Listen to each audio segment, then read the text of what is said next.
Zack Polanski made his second appearance on Question Time. It was an immigration special, of course, BBC impartial. They're going to frame issues in a very neutral and, distant, objective way, even though they're buying into right wing narratives here. Anyway, by the by, Zack Polanski absolutely killed it. He provides a hopeful, evidence based alternative narrative where we have compassion and objective, evidence based views on immigration. And that's what we need now, a sensible debate about immigration. So let's get straight into the clip. Zack Polanski is a leader of the Green Party. He wants to see a world without borders and, until that happens, have what he calls a fair system of immigration where people can move if they wish to do so. It's important to remember we're talking about people, and this is personal to me, and I know it'll be personal to many people watching this program. My great-grandparents lived in Latvia. They're Jewish, and we fled because of pogroms. We ended up in Ukraine. We fled again, more pogroms. Then in Nazi-occupied Poland. See Zia Yusuf's face there, very uncomfortable when you actually humanize and break down the stories of people escaping persecution, religious, racial, ethnic, and how, World War II gave us the 1951 Refugee Convention. That is a example of us treating the most needy and desperate people with compassion. And Zia has to be like, why are you humanizing these people?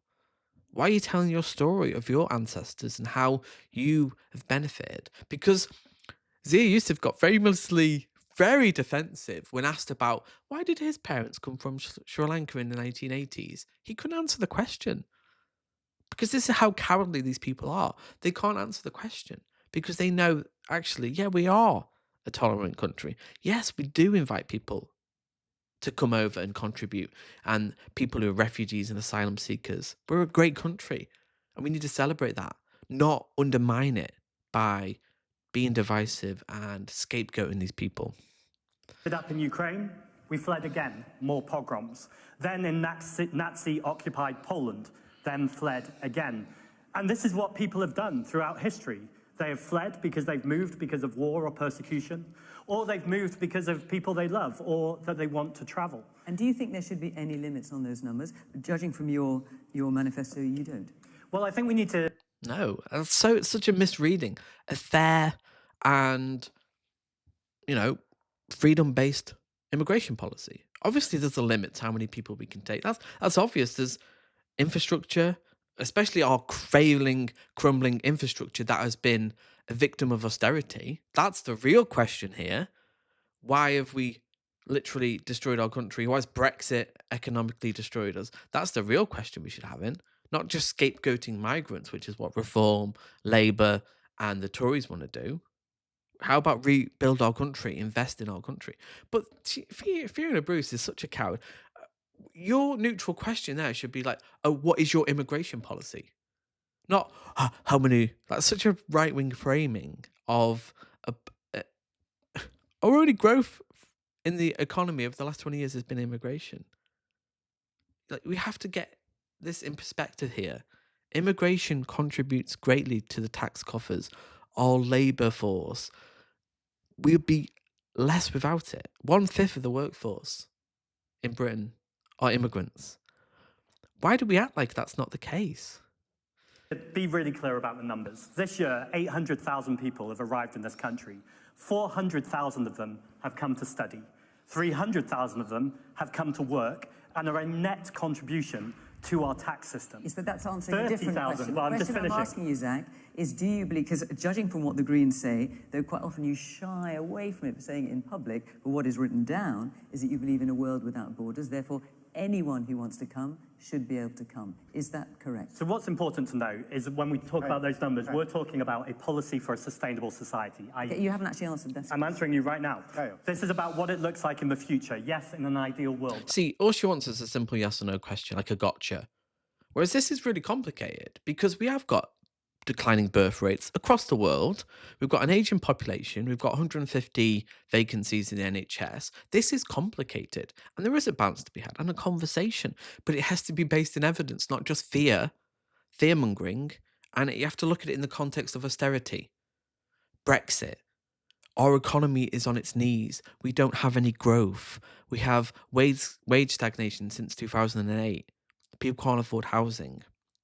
What is the economic plan here? Because the status quo isn't working. It just isn't working. So, okay, so just buy into reform's narrative and reduce immigration, and we'll be all worse off. We will. We'll be worse off. That is the policy I would want. I recognise, though, we are not in an ideal world. We're in a world where the world is in turmoil. We know that we have huge issues in our country. But the issues with the National Health Service, the issues with the lack of council homes, the issues with the society feeling broken are not the issues of migrants or someone who is clinging to a small boat. They are the issues of 14 years of Conservative austerity, continued by a Labour government who say this is an island of strangers, but actually, you're a government of cowards because you won't tell people the truth about migration. And the truth about migration, it is a positive thing for this country. We need migration. We need fair and managed migration. And that's what will change this conversation. Woman there.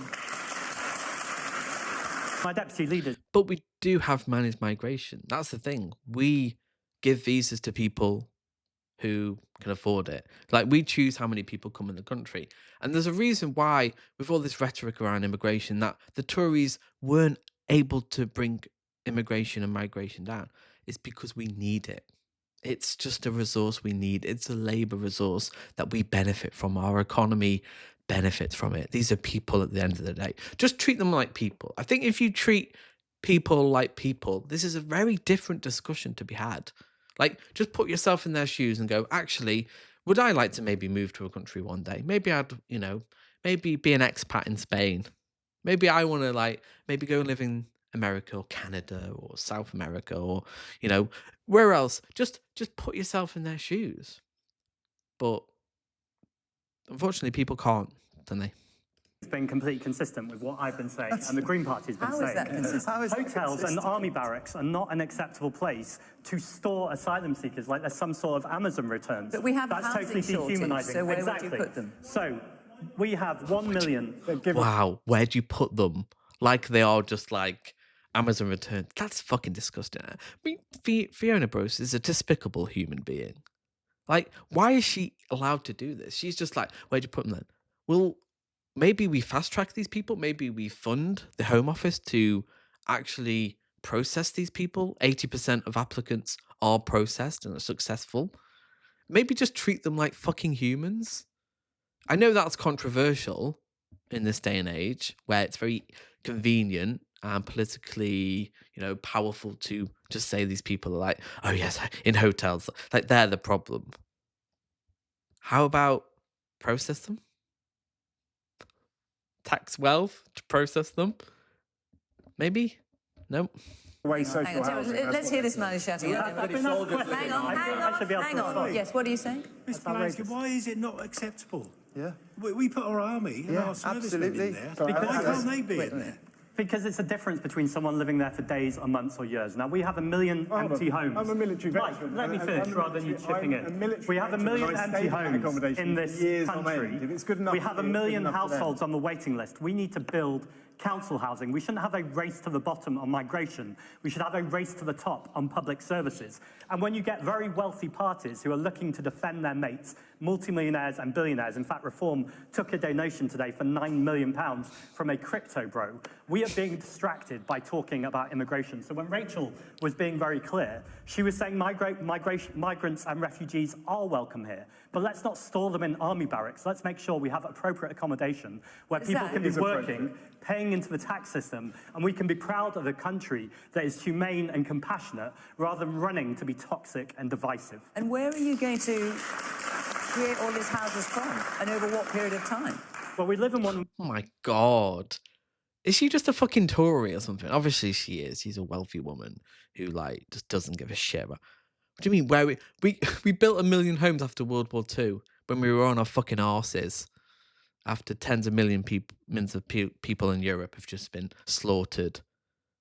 I mean, World War I a few decades before. Like, the lack of imagination to just say, oh no, we can't build houses, even though houses, like, it's mind-boggling just how these people are just like, we can't build houses. We can't do that in the 21st century. 2025, you just can't build houses. It's just not viable. We just have to scapegoat migrants instead. That's what we have to do. We have to do with fascism. Most nature-depleted countries in the world, so we do have to protect nature, but there is also plenty of brownfield sites. Now, you'll sometimes get politicians saying this country is full, but actually only 5% of it is built on. We need to build these houses anyway, so let's stop pitting communities that were born here against people who are fleeing war and persecution, or even migrant workers, and let's actually say, when we build these houses for local communities rather than property developers who can land bank and sit on assets, but actually build homes that people can live in. This is how we integrate communities. This is how we change the conversation. Let's change the conversation on migration, and let's start right now. Based. Said a few times. She's smiling like this is controversial. Like, why are you doing this? Like I'm earning a good living here by doing the grift and enabling Farage. Why don't we just continue that? Because you challenge the status quo, Zach, and we don't like that the BBC, who have enabled fascism, because why not, eh? Why not? Tonight about open borders, despite the fact that I've contradicted that and said that I want to talk about fair and managed migration. And the reason why I want to do that... It's because open borders is part of your policy. No, it's not. It says in the future, which isn't our lifetime, 100 years, 200 years, 500 years, 1,000 years. No, they want. See, that's the thing. The left have a vision of society. Maybe we treat people like people. People should have houses. They should be able to afford education and food. Like, people on the right, they don't care. There's no vision for society, no beliefs, no values. So you go, yes, in the ideal world, we wouldn't have any borders. We're all one race. Great. And you could argue that's naive, maybe. But at the moment, a fair and basically human, compassionate migration policy where people have the right to live in the country if they want to. We can live wherever we want, and we build houses, we build hospitals, we invest in our culture, our country, and our culture. Why not? And not divide people based on who was born here and who wasn't. It's just an emotional response to a need of resources. We need immigration. We just do. So, hold on, it's not in. Have you read it? Have you read your manifesto? Have you noticed how rattled they all are by the Green Party? Because actually what I'm talking about is something very pragmatic. I don't think so. We have an aging... Have you read your manifesto? Am I going to be allowed to talk? Just ask the question. We have an aging population. Well, he hasn't. See, they have to straw man it. They have to. Labour have to straw man it because they can't see the nuance in the fact that... Because Labour have no vision for the future, literally zero vision for what the country will look like in 5 years. They just want to hold on to power. What's the least we can get away with and hold on to power? That's it. I mean, that's literally the lack of ambition the Labour has, and it's fucking disgusting. So, open borders in the far future, let's have a fair immigration system now. That's reasonable. It really is. But no, they just want to scapegoat and demonize immigrants because they have no policies. They can't really stimulate the economy. They can't really provide people housing. They're not going to challenge the status quo. So just buy into reforms narrative.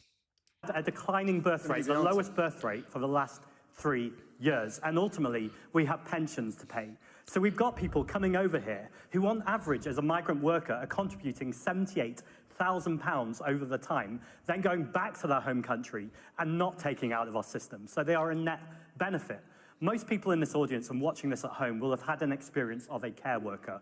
1 in 5 care workers are foreign nationals. Now, I don't know about you, but I don't particularly want to wipe someone's bum. And I'm very grateful for the people who do this work, this really important work, whether it's in the care sector, whether it's in the NHS. Now, I met with the leadership of the BMA recently, the British Medical Association. It's not true that 50% of doctors can't get jobs. That's after 1 month. Now, that's okay, not okay. We need to work on it. But it's not the problem of migrants. We need to listen to people. And next week, I'm going to be going to Calais because I actually want to listen to the people who are having these experiences, both in terms of the boats that we're talking about and not to go back to it too much, but the reason why people don't stop in France is France is a safe country, but the UK is also a safe country. And we can't expect every single migrant to stay in France. And largely, they have people from the Congo and from the Ivory Coast because of colonization. And so if people speak English, that's why they want to come to Europe. But Zack, why should you take anyone that doesn't make Ken, listen, I'm just putting you down. System and open border does nothing. Both of those approaches bring division. Our approach doesn't. Margaret Thatcher said there's no such thing. What? No, your approach does. You are literally buying into Reform's narrative of the people who live in a different country aren't like us. Islanders, strangers. Remember that? The Enoch dog whistle. Well, not even a dog whistle, just outward racism from Keir Starmer. That's not causing the division. Reform is. Labour, who buy into this narrative that if you come from another country, somehow you're not one of us. This is racism. Let's call it what it is, right? This is fucking racism. And this is coming from the Labour Party, who should be the party of worker solidarity. It shouldn't matter what your skin colour is. You come here, you're a worker, you contribute, you're one of us. Fucking Labour, fucking disgusting. Thing as society, and then the Tories over 14 years shut the community centres down. How do you expect people to integrate if they've got nowhere to gather together, to pray together, to eat together, even to disagree together? English language learning for foreign nationals has been cut by 25% over the last 10 years. The last thing I want to say, as soon as I got off the train today in Dover, a woman recognised me and she said to me, we are not obsessed with immigration in Dover. Actually, the things we care about are our NHS, our libraries and our schools. We've had an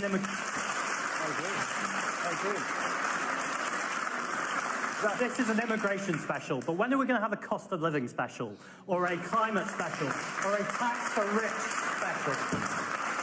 Well, all I would say is, on question now, I think it's probably true that we talk about cost of living every week. So No, you fucking don't. You talk about immigration. No, you don't. How do they talk about reducing prices, going after the big energy companies that are often foreign owned, don't pay taxes, fucking screwing us over? What about renewable energy? Wind, solar. They never talk about this shit. It's always immigration, buying into the narrative Farage. And now Labour are doing it. You got the Tories, Labour, and fucking Farage just demonising immigrants so you don't tax the wealthy. There's a real choice coming in the next few years, isn't there? You've got, on one hand, demonisation, scapegoating, the status quo. You'll get poorer, the rich will get richer. And then on the other, you've got Zack Polanski and the Green Party, who will tax wealth, they'll cut your bills, and they will actually offer you hope for the future, that we can build houses, ambition in politics, that maybe in 10 years' time, maybe we can tackle climate change, maybe we can tackle inequality, and we make the wealthiest in society pay. Because they've doubled their wealth since COVID. 50 families have the same wealth as the bottom half of the UK population. 35 million people. This isn't normal. This isn't fair. There's a moral cause that we actually need to go after the wealthy because they've had a free ride for too long. And if you agree with that, and I think you probably do, you do, even if you were a Reform voter, you agree with that, join the Green Party because we need to challenge the status quo. It's that simple. People know politics is broken and we need to come together because if we don't, things are going to get very dark and Nigel Farage will win the next election and the country then is fucked. I'm out of here and I think a lot of people will be. So join the Greens, join the membership from 99 pence a month. Tell me your thoughts below and I'll see you in the next video.